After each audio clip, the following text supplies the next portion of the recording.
Com afecten les emocions a la nostra veu? La veu és una eina imprescindible per la comunicació humana.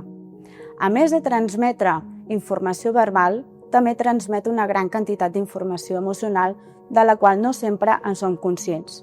El to, la intensitat, el timbre i la durada són aspectes que juguen un paper molt important en la manera de com percebem el missatge. La veu actua com un reflex natural del que sentim, fins i tot quan intentem dissimular-ho. La relació entre les emocions i la veu està associada als mecanismes fisiològics del nostre cos. A més de les cordes vocals situades a la laringe, la veu també necessita d'altres músculs i òrgans al nostre cos. La tensió o relaxació d'aquests músculs estan directament influenciats per les emocions.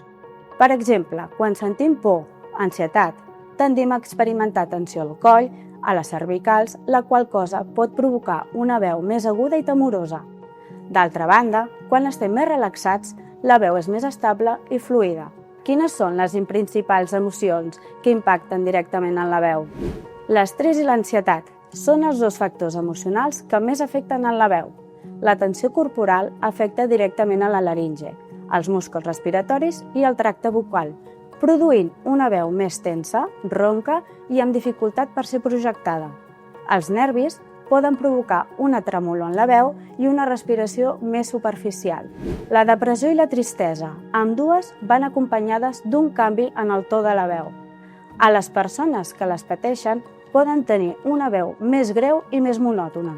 La frustració i la ràbia són dues emocions que es vinculen amb un augment de tensió muscular que pot alterar el to i la intensitat vocal.